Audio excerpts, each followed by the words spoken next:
directement aux personnes de la cyberéconomie, mais plutôt aux entreprises qui souhaitent créer des logiciels et des applications pour la cyberéconomie. Donc on est plutôt dans une démarche de B2B. Alors Kalimucho, c'est un vieux projet, puisque ça fait 10 ans que ça trottait dans nos têtes, dont l'idée est de dire, aujourd'hui, les applications, plutôt hier, les applications étaient faites d'une espèce de gros bloc qui s'exécutait sur un ordinateur. Aujourd'hui, ça s'exécute sur des téléphones et tablettes, mais c'est toujours des gros blocs. Maintenant, si on découpe un petit peu nos applications en termes de fonctionnalités, on va pouvoir imaginer que ces fonctionnalités, on va pouvoir les remplacer dynamiquement sans avoir à redémarrer les applications.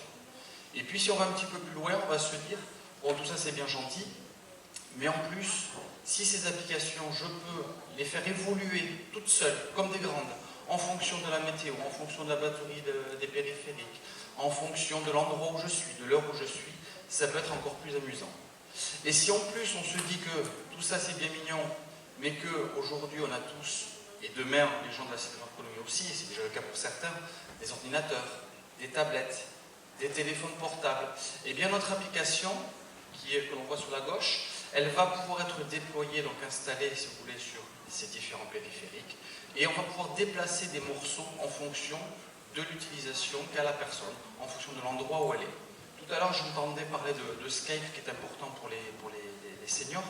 C'est vrai, et aujourd'hui, Skype, par exemple, si vous souhaitez l'utiliser, il faut l'installer sur le téléphone, il faut l'installer sur la tablette, et puis si vous êtes à la maison, vous avez la télé, eh bien, vous ne l'avez pas sur la télé. Et bien, en utilisant la technologie Kalimucho, vous avez une application Skype qu'on intègre dans Kalimucho, et si vous partez de votre domicile en pleine conférence, elle va vous suivre sur votre écran GPS dans la voiture. Et puis si vous revenez à la maison, plutôt que de rester sur un petit écran téléphonique, elle va pouvoir migrer directement sur votre télé. Ce qui est quand même plus amusant. Alors je passe rapidement pour ne pas manger trop les 4 minutes. L'intérêt donc de Kalimucho, c'est d'abord comme ça des applications qui sont 100% contextuelles, c'est-à-dire qu'elles évoluent, et ce qui permet comme ça de répondre à un cycle de vie beaucoup plus agile, c'est-à-dire qu'on va pouvoir dès aujourd'hui proposer des applications, et au fur et à mesure que de nouveaux objets vont être intégrés avec l'hétérogénéité qui a été soulevée aussi tout à l'heure de ces objets-là, on va pouvoir rajouter des fonctionnalités sans forcément réinstaller l'application, sans forcément demander à l'utilisateur une action. Je vous fais grâce de la vidéo qui va manger du temps que je crois que vous allez faire. Je passe rapidement. Si vous êtes intéressé, donc c'est le produit donc, de 2 chercheurs à l'IUT, donc les voisins d'ici même. Il y a eu 3 brevets internationaux déposés là-dessus. 2 ingénieurs ont travaillé pendant 24 mois pour développer cette application sur une base que nous avions déjà réalisée. Et ça a été présenté à Las Vegas et au World Mobile Congress à Barcelone l'an dernier, et à la Samsung Dev Expo, et puis nous avons gagné un prix RIA également cette année.